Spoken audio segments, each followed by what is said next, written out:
안 들은 사람은 있어도 한 번만 들은 사람은 없다는 화제의 그 방송, 제주의 유일한 최강 시사 팟캐스트 고칼의 제주팟 2021 시작합니다. 매주 월요일 요즘 원하는 대로 표방하면서 다양한 뻘짓 골라하고 계시는 우리 서울시민 원희룡 제주도지사님의 그 다이나믹한 한 주 정리하는 코너 원샷 원킬 이어가는데요. 유신의 심장을 쏘는 마음으로 꼼수와 잔머리의 아이콘을 저격하기 위해서 마련한 특별 코너 원샷 원킬입니다. 오늘은 특히나 4.19 혁명 61주년을 맞는 날이다 보니까 좀 약간 감회가 남다르다 싶은데요. 민주화를 외치며 쓰러져간 영령들을 잊지 않겠다는 약속드리면서 오늘의 코너 시작하겠습니다.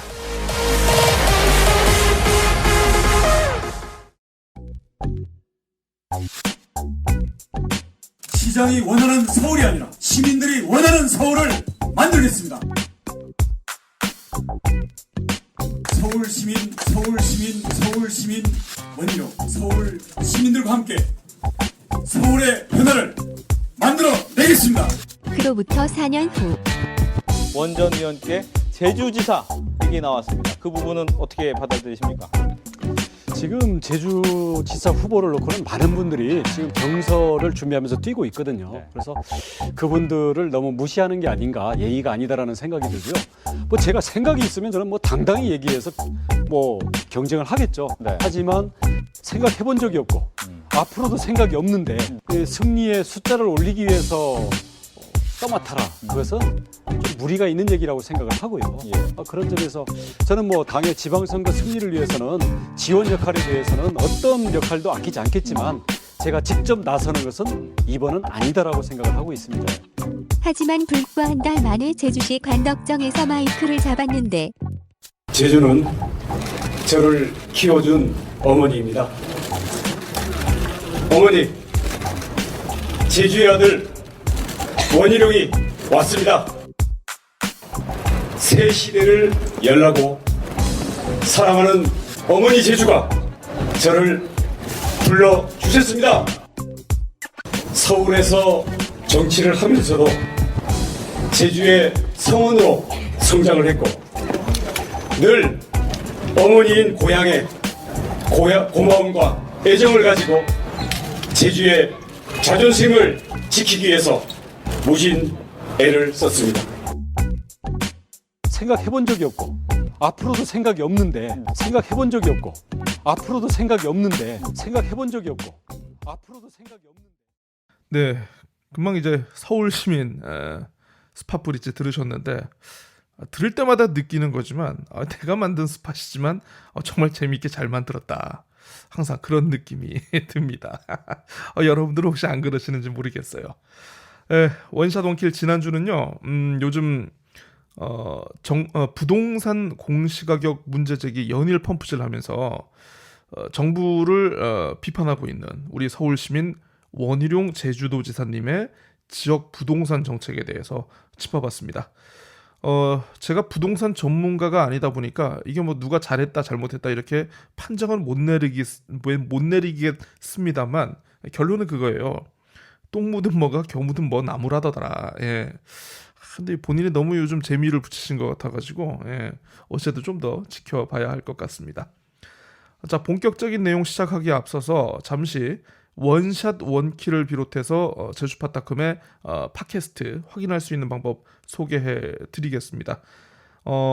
제주팟닷컴 홈페이지에 직접 들어오셔서 제일 앞에 있는 팟캐스트 메뉴로 이렇게 원샷 원킬 보셔도 되고요. 그리고 또 홈페이지 좌측 화면에는 원샷 원킬 말고 다른 팟캐스트 재생 도구를 제가 지금 붙여놨습니다. 아니면 이제 팟캐스트 플랫폼, 대표적으로 이제 안드로이드 폰 쓰시는 분들 팟빵 있으실 거고요. 그리고 아이폰 쓰시는 분들 아마 이제 그 팟캐스트 아이튠즈 있을 겁니다. 요런 데서도 구독해서 확인을 하실 수 있고, 그것도 아니 이것도 난 이것도 저것도 다 귀찮다 싶으면 유튜브에서 제주팟 TV 이렇게 검색을 해보시면은요, 제가 이제 오디오 형식의 이렇게 화면 편집 없이 그냥 제가 이렇게 올려놓으니까 거기서도 같은 내용 구독해 보실 수가 있습니다. 마음에 안 드시는 분들 아마 많을 겁니다. 뭐 그냥 싫어요 눌러도 상관없으시고요. 혹시라도 제가 하는 얘기가 공감이 되신다, 아니면은 뭐 조금이라도 이 고칼의 제주팟 2021을 조금 영향력 있는 매체로 좀 키워 보시고 싶으신 분들은 뭐 구독, 좋아요, 알림 설정 요런 거 하면은 혹시나 도움이 될지는 모르겠습니다. 자, 그럼 이제 원샷 원킬의 시작을 열어야 될 순서입니다. 한 주간 우리 서울시민 원지사님의 근황부터 한번 살펴보겠습니다.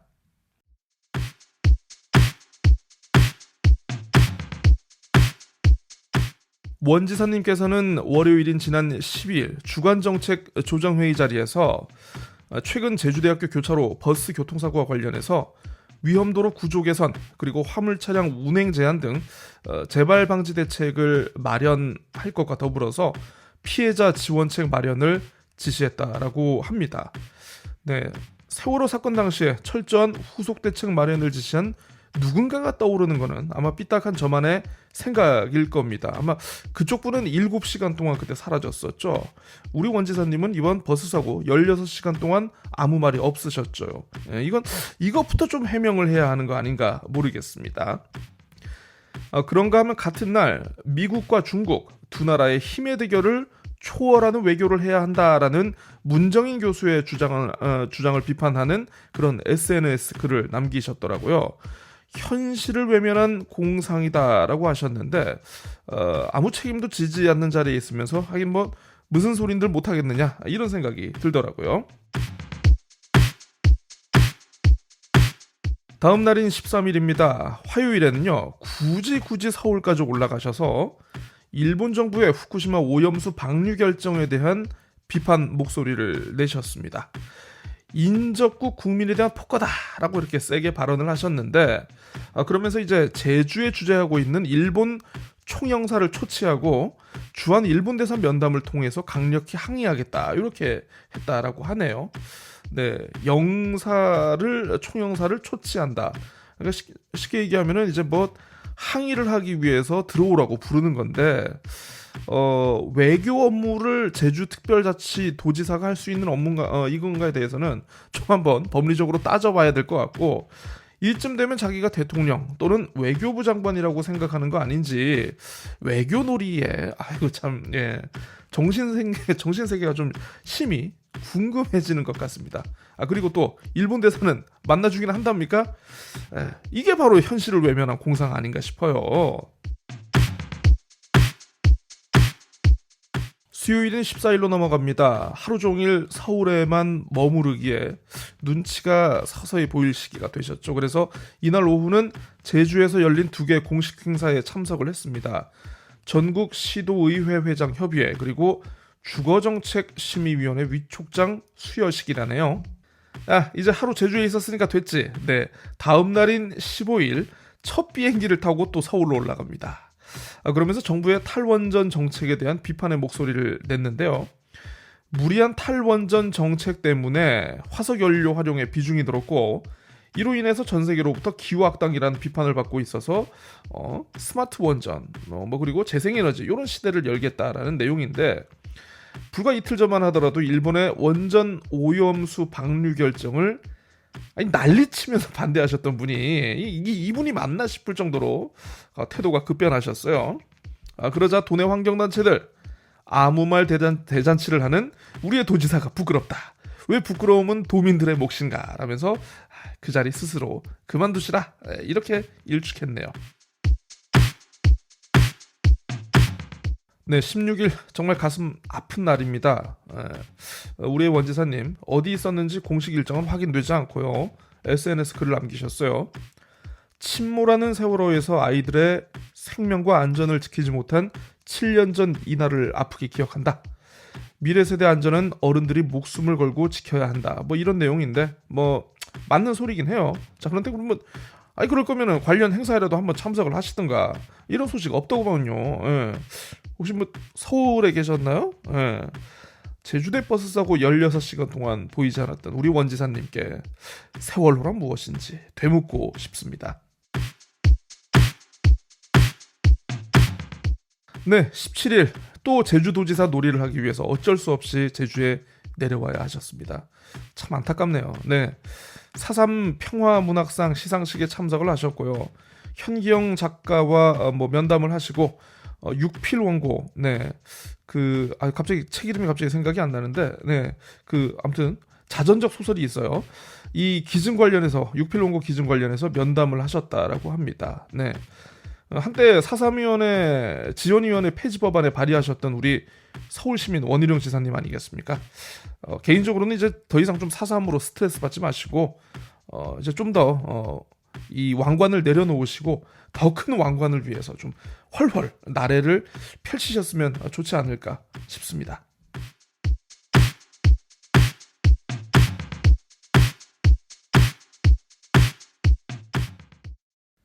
네, 오늘 원샷 원킬은요, 제주도청의 산하 사업소 기관 가운데 하나죠. 서울본부 얘기를 좀 해볼까 합니다. 오늘 이제 들으시는 분은 보셨겠지만 이 팟캐스트 에피소드 제목을 통제받지 않는 원희룡의 대권 상황실 서울본부, 이렇게 이름을 붙였습니다. 네, 그렇습니다. 사실 그 서울본부가 원희룡 도정 들어서 새로 생긴 조직은 아닙니다. 이게 예전 도정 때부터 정부를 상대로 하거나 아니면 대국회 업무 절충이나 조율, 아무튼 중앙 언론 등을 상대로 하는 홍보 활동 등을 위해서 유지됐던 기관입니다. 자, 그런데 행정조직이라는 게 그래요. 이게 법과 규정에 따라서 적절하게 역할도 주어지고 예산도 편성되고 인력 등이 분배돼야 하는 건 이게 물론이고, 그에 걸맞는 권한과 책임을 가져야 하는 게 사실입니다. 이게 가장 기초적인 행정조직의 그 작동 원리인데요.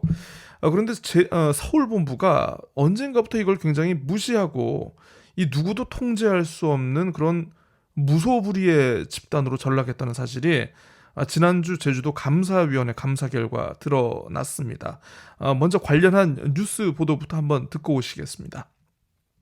국민의힘 전현직 의원 모임인 마포포럼 세미나가 열린 지난해 10월 15일, 원희룡 지사는 이 자리에서 자신이 후보로 나서야 야권이 집권할 수 있다며 대권 도전 의사를 분명히 했습니다. 원희룡 지사는 이날 연가를 내고 행사에 참석했는데 서울본부 직원 2명이 원 지사를 수행했습니다. 그런데 서울본부 직원들은 출장 목적을 속여 원희룡 지사의 개인 정치 활동을 수행한 것으로 감사위원회 조사 결과 드러났습니다. 서울본부 직원 B씨는 출장 업무도 신청하지 않았고, 또 다른 직원 C씨는 행정지원 업무 목적으로 출장을 신청한 후 5시간 내내 원지사 정치활동 행사장에 참석했습니다. 실제 이뤄진 출장에 대해서만 출장 여비를 지급해야 하지만 서울본부에서는 출장 확인도 없이 여비가 지급된 사례가 지난 2019년에 48건, 지난해에는 29건에 이르고 있습니다. 원칙은 이제 출장 공문서를 작성하게 되어 있습니다. 공무원 지침상에는. 출장 명인서가 없으면 여비를 지급을 안 해줘요. 우리 저기 파트에서도. 또 서울본부는 업무 추진비 사용이 제한된 심야에 집행하고도 입증 자료를 제출하지 않았고, 법인카드를 사용할 때 승인과 취소를 반복해 결제 금액을 변경한 사례도 12차례나 적발됐습니다. 이에 대해 서울본부는 출장 목적을 속인 것이 아니라 출장 등록이 누락된 것이며, 법인카드 사용 문제는 계산착오로 재계산한 것이라고 해명했습니다.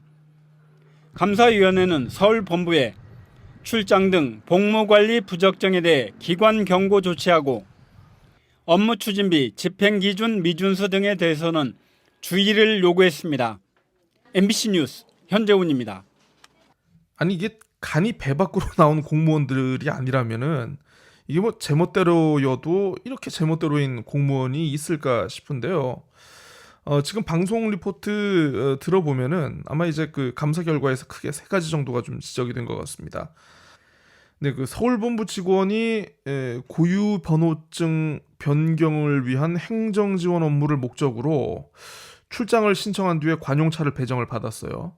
자, 그런데 이걸 도지사 수행하는데 이용한 거, 요걸 문제로 삼았고, 또 다른 직원은 출장 신청도 하지 않고 근무 시간에 도지사를 수행한 게 지금 문제가 된 건데, 이게 그렇죠. 이제 A라는 업무를 하겠다고 출장 신청을 했는데 실제로는 전혀 다른 B라는 업무를 수행했거나, 그러니까 여기선 도지사를 수행한 거죠.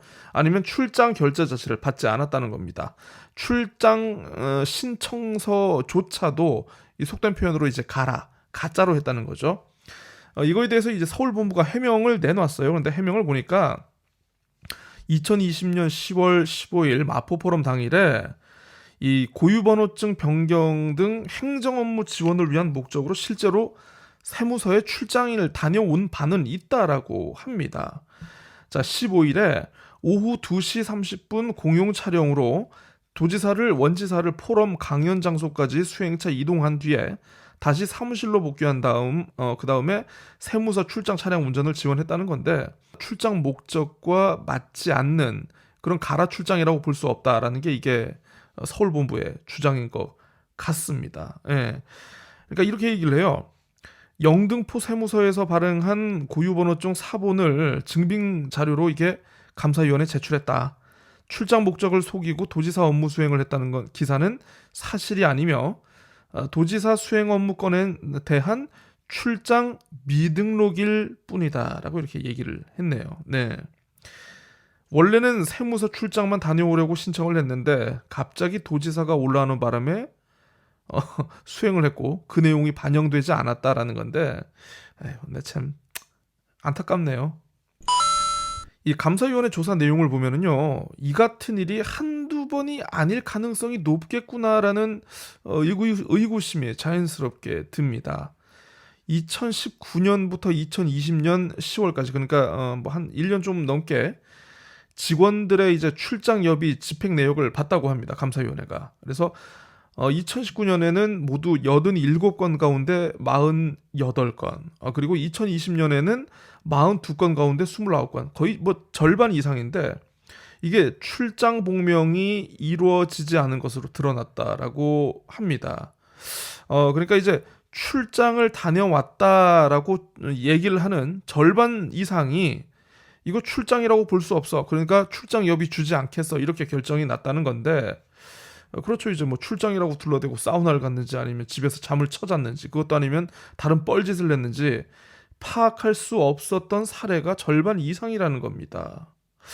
저는 이거 하나만 봐도요, 서울본부 직원들의 근무 태도나 기강, 어떤 공적 기구로서의 역할 수행보다는 어떤 정치적 목적, 사적 목적을 위한 역할 수행이 더 많지 않았나, 이렇게 충분히 의혹을 가질 수 있는 부분이 아닐까 싶은데요. 아마 원래 진짜 근무 태도나 기강이 정말 엉망이란 얘기죠. 네. 저는 사실 다른 언론이 감사위원회 감사 결과에 주목한 것과는 달리 사실 이 지점이 좀 내용에 꽂혔는데, 그렇습니다. 이번 감사 결과에 따라서 서울본부 기관 경고라는 것을 받게 됐어요. 자, 그런데 이게 사실상 눈 가리고 아웅, 솜방망이 쳐버립니다.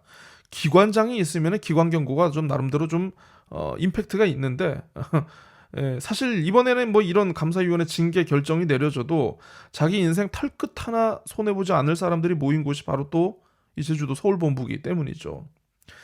직업 공무원이 아니라 원지사하고 정치적 인연이 닿은 측근들, 다른 표현으로 얘기하면 정치적 낭인들이 모인, 어쩌다 공무원이라고 하더라고요. 그분들 어공들의 천국이 바로 서울본부이기 때문입니다. 전체 12명 가운데 8명이 임기제 공무원이라고 해요. 얼마 전 KBS 기사를 보니까 4급 서기관에 임명된 손정욱이라는 사람, 이 사람 원지사의 국회의원 시절 보좌관이었다고 합니다. 뭐 사실 뭐 지금 팀장급 직원 제가 말씀을 드렸습니다만은 뭐 그거를 볼 것도 없이 본부장부터가 사실 뭐 그냥 정치 낭인이다 보니까 예견된 그런 조직 구성인 것 같기는 합니다. 지금 서울본부장은 이제 강영진 씨라는 사람이 지금 맡고 있는데요. 뭐 뉴제주일보, 지금의 뉴제주일보 편집국장을 지냈다가 어느 날 돌연 뭐 총선 출마한다고 나가서 본선을 가보지도 못하고 예비 후보만 하다가 떨어졌고, 지금 이 에피소드 듣고 계시는 분들 아마 이 썸네일, 네, 이 표지 보면은 원지사와 함께 어깨 동무를 하고 있는 네, 그분입니다. 네. 그 이후에 2018년 지방선거 당시에는 원희룡 캠프 공보 총괄을 맡았어요.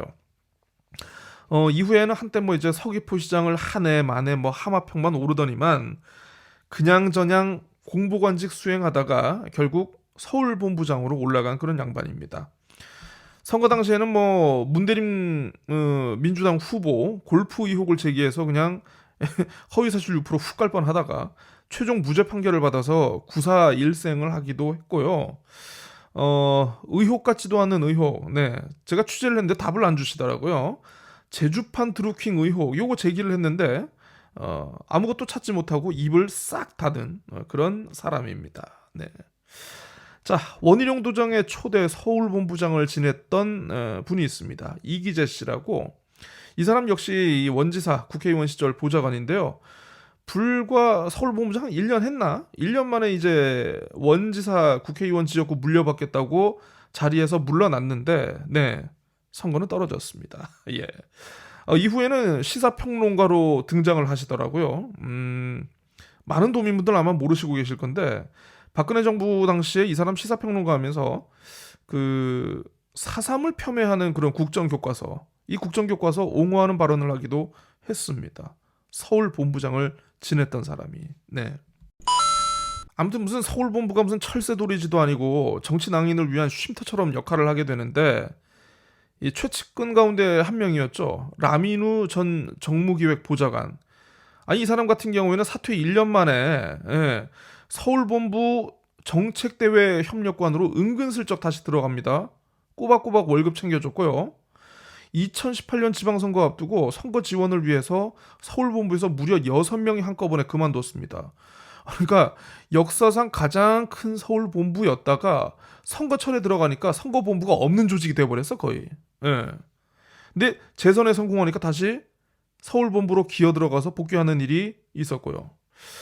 자, 그러면 이러다 보면은 뭐 물론 어쩌다 공무원, 뭐 정무적인 역할을 위해서 뭐 필요하다 뭐 좋아요, 뭐 필요할 수도 있겠죠. 자, 그런데 행정 조직이라는 것이 그런 어공들로만 이루어지면은 정책의 연속성 담보할 수 없겠죠. 그리고 일반 공무원분들, 일반직 공무원분들도 서울본부에서 근무를 하시고 어떤 업무도 배우고 좀 약간 대중앙, 대의회 절충을 위해서 활동을 하셔야 그분들이 나중에 다른 직 아니면 다 높은 직에 올라가서도 이게 어떻게 보면은 좀 약간 빛을 발할 수 있는 거 아닙니까? 자, 그런데 일반직 공무원들이 점점 근무하기 어려운 것으로 이 서울 본부가 바뀌었습니다. 지난해 보도 내용 보니까요, 일반직 공무원 중에 서울 본부에 근무를 하겠다라는 분이 계셨는데, 보니까 노동조합 가입 경력이 있네. 그러니까 서울 본부 근무를 하긴 하되 여의도 사무실이 아닌 외부 홍보관으로 보내버린다거나, 아니면 사무실에서 좀 약간 소외받는 느낌을 주거나, 그러니까 좀 약간 왕따 시키는 거겠죠, 지들끼리. 서울본부 어공들이 자기만의 리그를 만들었다는 겁니다. 이번 감사위원회 감사에서도요, 이 어공과 관련해 가지고 또 하나의 문제가 또 나왔습니다. 바로 뭐냐면 임기제 공무원 관련인데요.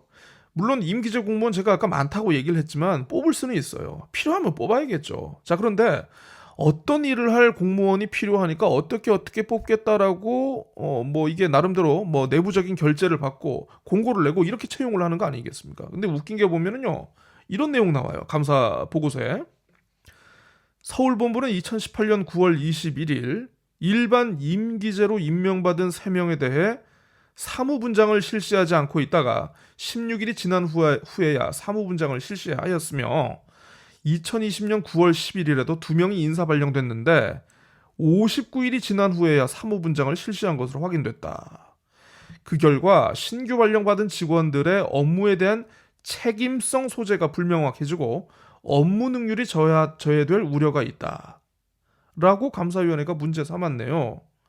할 일도 없는데 일단 사람부터 뽑고 본 거야. 왜냐하면 챙겨야 될 입들이 그만큼 많으니까 도민 세금으로 다 그 사람들 월급 준 겁니다. 근데 어쨌든 거듭된 부인에도 불구하고 이 주변의 정황을 종합해서 판단해 보면요, 우리 서울시민 원희룡 제주도지사가 꿈꿔왔던 더 큰 제주, 도민들과 함께 가는 우리의 미래가 아니라 이 본인의 정치적 비전을 더 크게 키우는 슬로건임이 명확해지고 있는 것 같습니다. 도민사회를 위해 복무해야 할 공적 조직이 사적으로 운영되는 것에 대해서 우리 도민들 어떤 심판을 내려야 할까요?